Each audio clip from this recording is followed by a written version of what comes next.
morning, everyone. It's 8:30 a.m. and we slept so well. As you can see, I already have layers of clothing. The wind was insane last night, but it didn't disturb us. We slept like babies. And right now we are having breakfast. As you can see around here, we are handling it pretty well. And here is the camping site. Hi everyone, the sun is out. As you can see, we are now at Urriðafoss Waterfall. So the parking is right here behind me, and we already see the waterfalls, which are huge. So there is a very short walk from the parking to the waterfalls. The snow is apparently melting, but there is still ice, so we have to be really careful around here.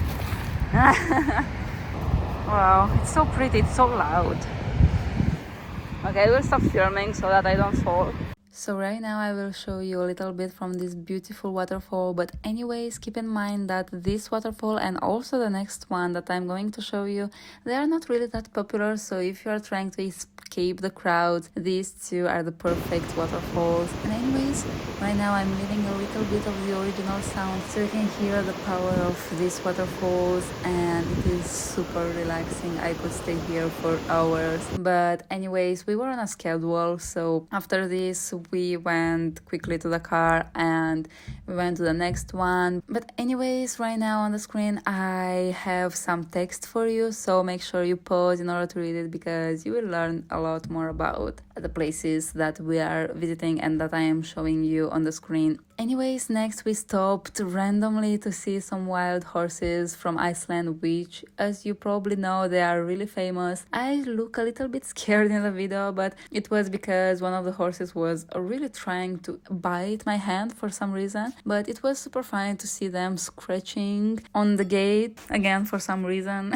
We are now at Ægissíðufoss, or how it's pronounced, waterfall, and this one is very powerful and huge because the wind is blowing very heavily at us, and it's very cold. It's really impressive to see it. The road, the last 400 meters, they're a little bit hard for your car, but not very bad, so it's doable to the parking. A really nice thing about this waterfall was that fish ladder that you can see on the left side of the screen. And anyways, we were really alone here at this waterfall. It is not that famous, or at least it wasn't when we were there, so there was no other tourists around, and it was super nice. So right now we are going to Seljalandsfoss, or something like that pronounced. It's a half an hour road trip from this waterfall. So from now on we are going towards Vik and then to the east of the island. It's day 2, and yesterday we didn't move far from Reykjavik, but I see that today we are moving way faster on the main road, the number 1 road. So I think today we will be able to see more things than yesterday, so I think it will be manageable to do the ring road in 7 days. A really important thing that I need to tell you about this waterfall is that you should allow a bit more time here than in the other places, because you can see this waterfall and it's really close to the parking, but there is another beautiful waterfall just a few minutes away from this one, and it's really worth it. So we have now arrived in the parking lot. This is a paid parking, and it's not showing on the parking app. I'm not sure why. Anyways, this place is so crowded and famous because it is very beautiful. But yeah, because it is around 11 a.m, it is much more crowded than yesterday at 5 and 6 p.m. To keep in mind if you are going to very popular spots early during the day. And anyways, I will show you a little bit later the crowd.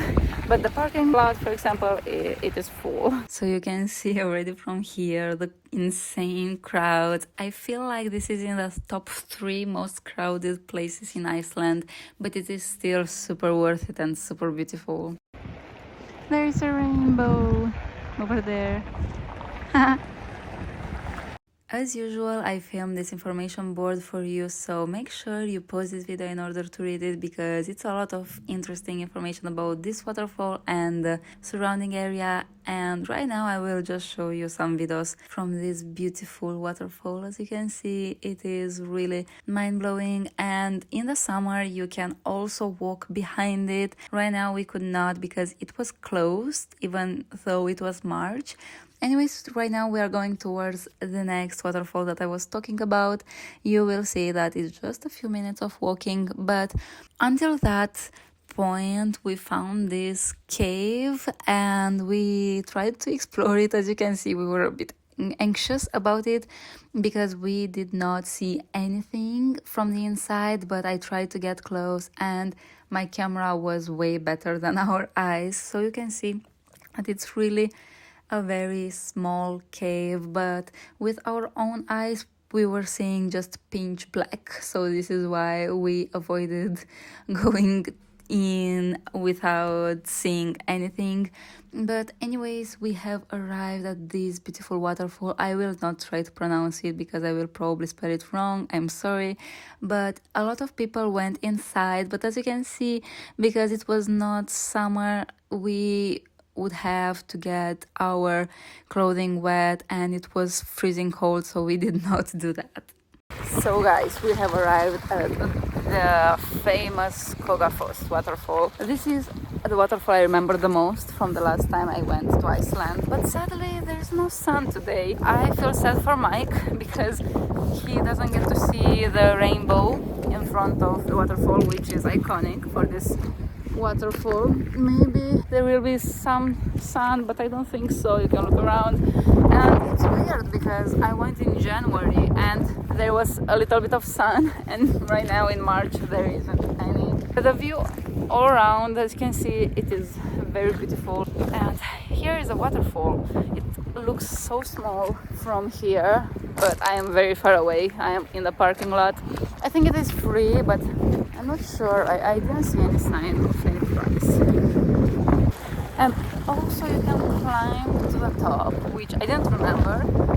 Maybe it was closed during winter because of the snow or ice, I don't know. But right now we will for sure climb it. Over there you can climb to the top. You can see there are a lot of people. So before going up the stairs, we first tried to get as close as possible to a waterfall, and it was really an amazing experience. It was so cold and we got wet from the waterfall. As you can see, that little person on the right, the yellow one, that was also us, but it was really great, and also we had a lot of beautiful opportunities for amazing photos. Anyways, if you're enjoying this video, please don't forget to like it and also to subscribe. I would really appreciate that a lot. But anyways, back at the video, I slowed down this video so you can see just how incredible this waterfall was, and right now I am showing you our experience with climbing up the stairs. You can see that it was very crowded even on the stairs. This is another place that I feel like it's one of the most crowded in Iceland by far, but it's for a really good reason. I feel like it's one of my favorite waterfalls in the entire world, and